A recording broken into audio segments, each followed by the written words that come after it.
We are at this inflection point. It's not optional anymore to electrify. It's going viral. A lot of people will sell cars.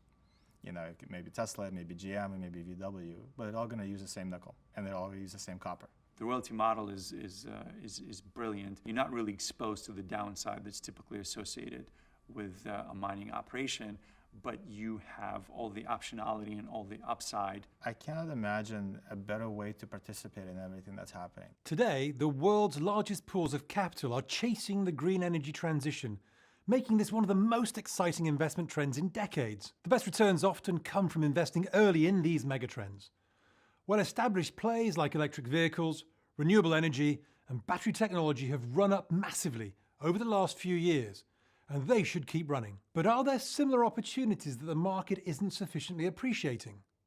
In the commodity sector, copper and nickel are embedded in this revolution, and the growth in their demand may still be in its infancy. I'm Oleg Itkin. I'm a seed investor and advisor to Nova Royalty. For a long time, copper and nickel have been associated with global industrialization and China and other emerging markets' growth. Having said that, recently, copper and nickel narrative has been changing and moving to the forefront of these metals becoming at the epicenter of enabling energy transition. Given all the mandates coming from different government institutions, mandates coming from investors and corporates and individuals, we are at this inflection point. It's not optional anymore to electrify. It's going viral, and it's incredibly important for the younger generation. Unlike, let's say, if we were to compare oil to copper, oil has been powering the globe for the last 100+ years. It was more of a necessity versus something that is ideological. Cleaning up the environment and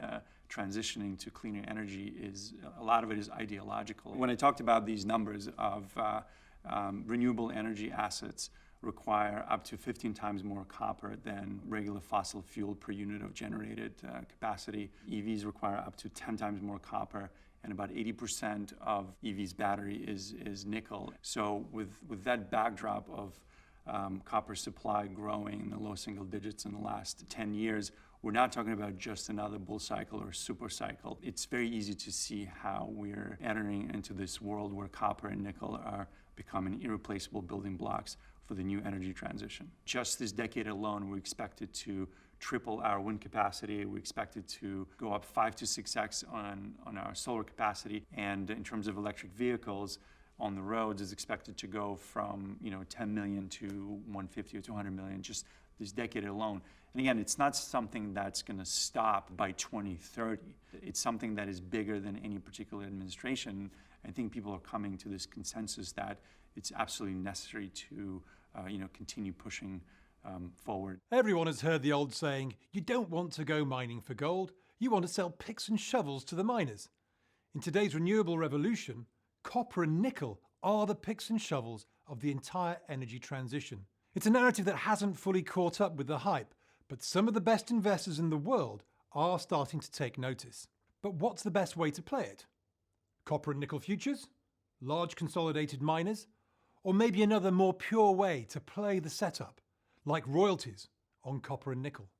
The royalty model has proven to be a great way to get exposure to other metals like gold, but for the average investor, there hasn't really been a lot of opportunity to use this business model to take advantage of this increased demand for copper and nickel. Maybe now is the time kind of talk about the incubation process and, Alex approaching me back in 2018 about this idea where it's a once-in-a-lifetime opportunity in a really short window to be able to create a company at scale that will own strategically important assets in the form of royalties on copper and nickel. And the timing is super important because the rest of the market had been focusing on precious metal space, and there are multiple examples of successful royalty companies that made a lot of money and became very prominent, namely Franco-Nevada. So everybody's focusing on that, and he and his team had this idea to consolidate a critical mass of these strategically important deposits and royalties on these mega mines that are backed by major mining institutions and large private equity firms. What's interesting there is their model is unique in the sense that they've accumulated this portfolio, already foundational portfolio of these royalties on top-notch assets from third parties. And it's very important because there are only a handful of these mega mines, and typically operators and developers of these mines don't offer royalties. So because of their extensive network and relationships and tenacity, they've been able to source these royalties from third parties. It's really not available anymore, and Nova probably has a claim on half of 2/3 of out there. They have a large pipeline. A lot more is coming. A lot of it will be greenfield that is incredibly high quality. A lot of it will be cash flowing. But the point is, back then, there was that window when the market was focusing on something else. Everything really comes down to scarcity of high quality projects that are large. And some of these super mines run for 70 plus years. When you think about that backdrop and you start understanding that bulk of the copper and nickel supply will come from a handful of mines, then you start understanding why it's such a critical constraint point in the entire value chain of the energy transition. So this argument of scarcity, it really applies to these projects. And when you look at the backdrop of anemic supply growth over the last 10 years for both copper and nickel, and kind of this parabolic demand that we expected to see in this decade alone, you start understanding why copper and nickel are so important and so constrained, and why it's also sustainable for multiple decades. We talked about why copper and nickel, high quality projects are scarce, but in terms of investable universe and if you are deciding to allocate your dollars into the theme, there aren't many options, if any. So when you look at purely direct clean exposure to copper and nickel, I can't think of anything that provides such symmetry and favorable risk reward than a royalties model and a company that's been able to accumulate these high quality assets in very favorable jurisdictions. Majors and other mining companies, they're encumbered by a lot of different things, and they're focusing on a variety of different metals and opportunities. Plus you taking exposure to their cost structure, their capital structure. So in a way, it really all ties together where not only a royalty model is a superior model to get exposure to something like that, given the natural volatility and the cyclical nature of commodities, but also in terms of clean and direct exposure to these metals, there's really nothing out there of that quality. The royalty model is simple.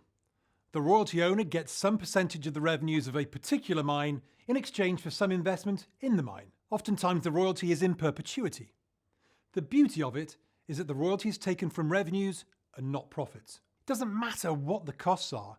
If the price of the commodity goes up or the amount coming out of the mine increases, so do the royalties. Clearly Oleg has confidence in the quality of the assets on which Nova has acquired royalties. But that brings up a question. What actually makes an asset a good asset? Alex is the CEO of Nova, and he has been driving their vision since he founded it with his partner in 2018. Alex targets and secures the royalties on the best Tier 1 assets, being developed by the biggest mining companies, with the best potential to bring these projects to fruition in the safest jurisdictions in the world. We started the company in 2018, and this is really a culmination, a lot of prior efforts in the sector by myself and the other members of the founding team. So I've spent more than 15 years in metals and mining finance before then. It became apparent to me at some point in the middle 2010s that something was changing. And the biggest change that I had seen was a realization that the world was heading toward just a different set of sensibilities. I grew up really in the steel industry, so I was very much used to sort of the coal and iron and things of that nature. But it was clear that the entire global order was shifting. And sort of green energy, which is what we refer to today, was not going to be something that became something that was useful or something that was embraced by some people. It would become literally the new normal. What I wanted to do was to put together a company that really had a chance to be a participant, a mainstream participant in really the most important things that were happening. And then eventually we came to the idea of putting together Nova in 2018 with myself and Brett Heath, who was the co-founder and kind of really a huge part of everything that was happening here. We put together a team, people from all around the world, very well experienced in the industry, whom we've known for a long time. So from the beginning, Nova was really set up to be a scalable company. And that's really been, I think, what's allowed us to grow so quickly. We completed our maiden acquisition in 2019 in January, which was the Dumont project in Quebec. We raised 2.6 million Canadian. $2 million was spent to pay for the Dumont deal, and then $600,000 of working capital, really to map our next steps. So we spent 2019 really doing the groundwork, both on the projects we wanted, building relationships with the people, and making sure that we were fully set up. And then in the last 12 months, from February 2020 until today, we've completed 6 acquisitions, all in major tier 1 projects in copper and nickel, which we really think will be the future of the entire global energy supply chain.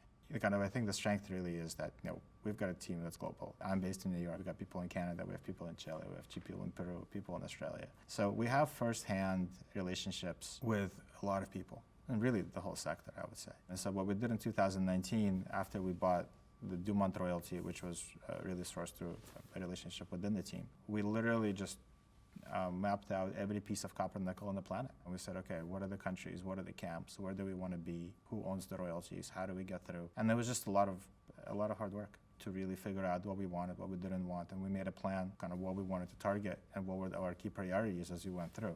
Most of the acquisitions were really done in 2020, although the work, really hard work, was done in 2019 in many ways, because to map everything out and just have a very clear line of sequencing to what you wanted to accomplish. And I think the objective now, with a very good foundation in place, is to just keep consolidating and really give investors the best way, we think, to participate in this whole global movement. Because when you think about it, a lot of people will sell cars. Maybe Tesla, maybe GM, and maybe VW, but they're all going to use the same nickel, and they're all going to use the same copper.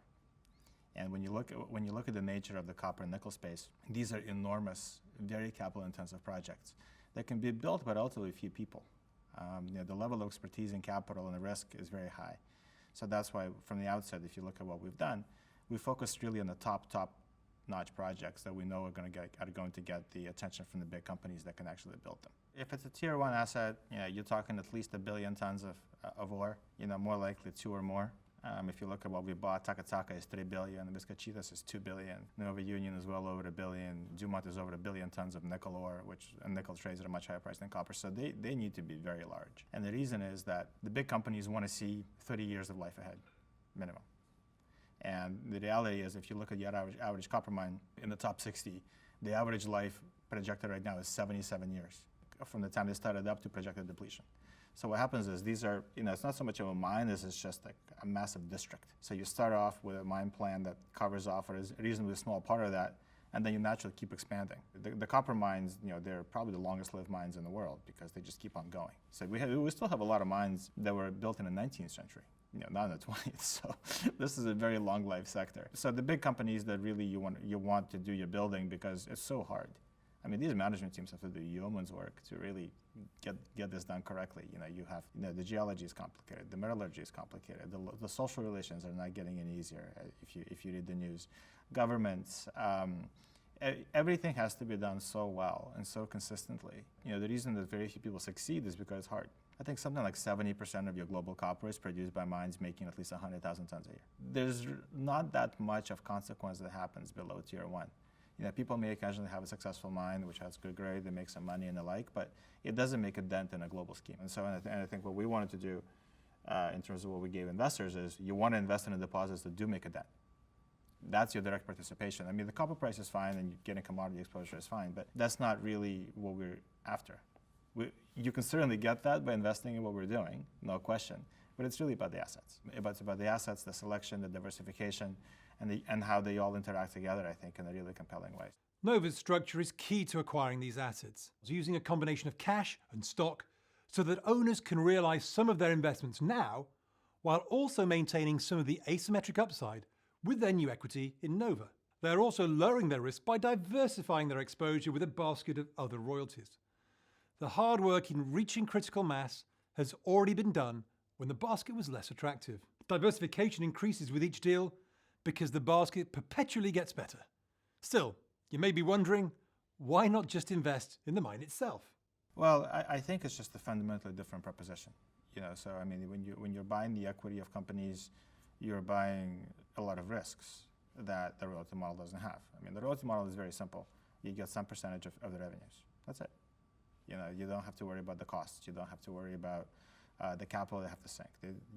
It's a one-time investment, and from that point on, you're able to harvest all of the benefits, both of the existing mine plan plus the exploration upside and everything else they do on that property. So as far as compounded returns, I don't know a better way to do things. If you look at the royalties or all assets really, I mean, financial markets never price the long-term optionality of high-quality things. I mean, and that's, I think, the one piece of arbitrage that I think has always been there. So what we wanted to do is say, okay, let's go buy really good things at reasonable prices today, and we think they're going to pay off phenomenally over time. That's all we've done so far. I think if you buy the equity of a mining company, you can certainly do that. But then you're also subject to just a lot of things that are outside the revenue line. You're subject to capital, you're subject to capital structure, you're subject to a lot of things. I think what we want to be is this simple investment. You know exactly what it is. It's not complicated. It's a pretty low cost structure relative to a mining company. It's much easier for us, I think, to add assets than it is for a mining company. And you just keep it really simple. The energy transition is happening whether you believe in it or not. Some of the obvious plays like EVs have already run hot, but copper and nickel will remain at the core of the revolution. But copper and nickel mines are extremely long-lived assets requiring skilled operators, whilst the larger miners have exposure to many more costs and risks than a royalty company. Nova targets some of the best royalties and assets in the world by offering a combination of upfront returns, continued asymmetric upside, and diminishing risk with each new acquisition. Nova Royalty is truly the ultimate picks and shovels play on the energy transition.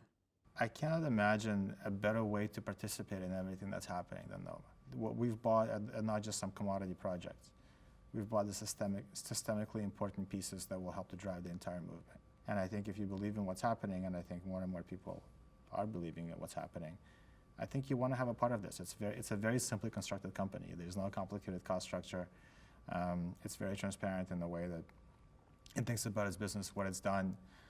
We're not trying to be all things to all people, but we're very focused on really building this portfolio of really the most important blue chip mines that you can. And I think at this point we actually have the ability to scale the business to a good place, and because we have the foundation. So, I don't think it's a commodity bet. It's a way to participate in this global movement through a very specific set of assets in the company that can scale those assets further. I think that's the way to do it, and you can obviously get all the commodity price exposure you could ever want through that.